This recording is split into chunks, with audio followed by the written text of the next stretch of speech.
En este programa vamos a hablar de un artefacto que en un primer momento se utilizó para predecir ataques de guerra y hoy lo usa mi sobrino de 6 años para jugar Minecraft. Me refiero a las computadoras, que empezaron siendo máquinas monstruosas de casi 300 kilogramos, bueno, más de 300 kilogramos, y luego se convirtieron en algo 100% portátil, del tamaño de un cuaderno escolar. ¿Todavía llevan cuadernos a la escuela?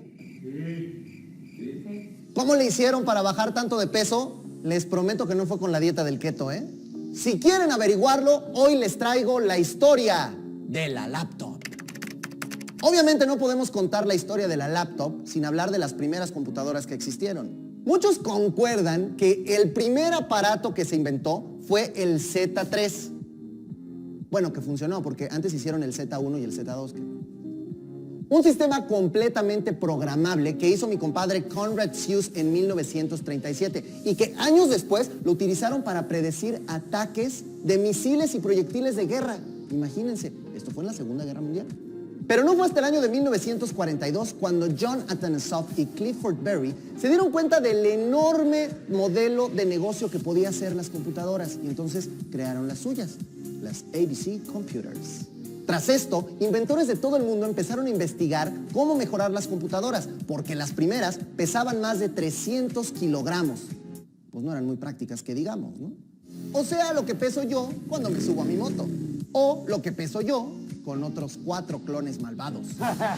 Pero a inicios de los años 60, las cosas empezaron a cambiar. Para esta época ya se había creado el primer transistor. Intel desarrolló el primer chip RAM y el primer microprocesador. Se inventó el mouse. IBM introdujo al mercado nuevos sistemas y servidores. Y lo más importante de todo, llegó el Internet, aunque no para todo el mundo. Todos esos avances tecnológicos ayudaron a mejorar la calidad de las computadoras y empezó la lucha en el mercado por ver quién hacía la más rápida y la más pequeña.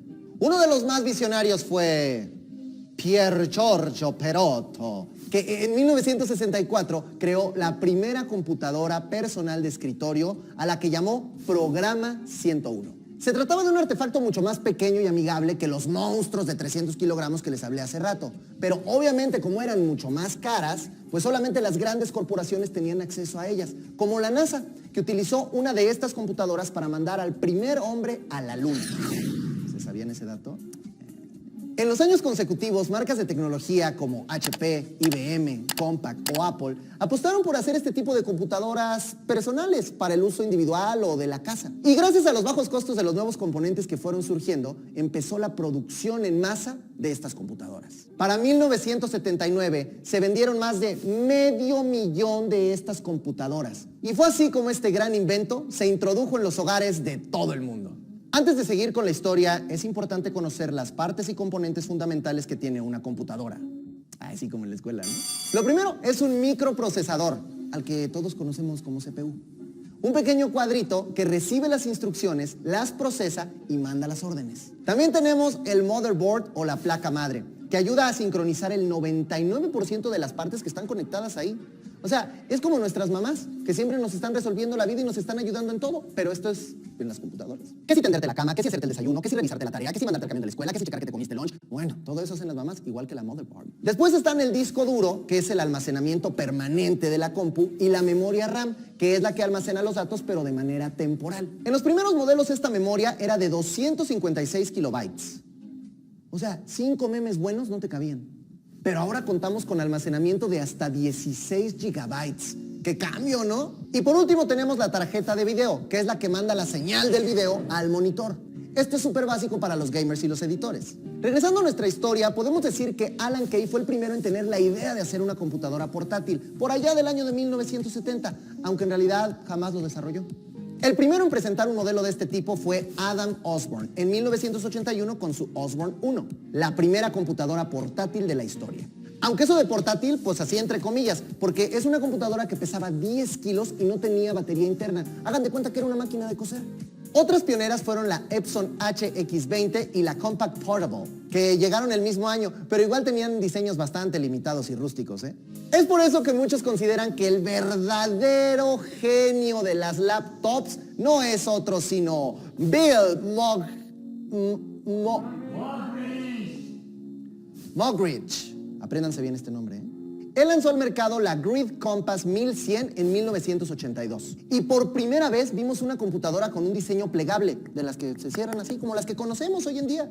Este modelo pesaba más o menos 4 kilogramos y tenía 384 kilobytes de memoria, que es una décima parte de lo que pesa una canción en MP3. ¡Qué loco!, ¿no?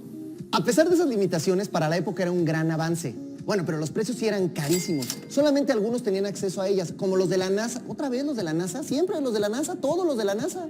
Y los militares de Estados Unidos. Bueno, por lo menos. Como dato curioso, esta fue la primera laptop que viajó al espacio exterior. El auge de las computadoras portátiles como tal llegó en los años 90, con la implementación del sistema ultra famoso Windows 95 y también con la World Wide Web. O sea, el www. Bueno, sin el punto, el www y ya. En 1991 conocimos la increíble computadora portátil de Apple, PowerBook 100. Y digo increíble porque sigue siendo la base de las computadoras portátiles de hoy en día. Pero en eso llegaron mis amigos de IBM y Microsoft con su ThinkPad en 1992. Tuvieron muchas apariciones en el cine y ahí empezó la verdadera guerra con sus competidores más cercanos, Apple. Pero esa es otra historia.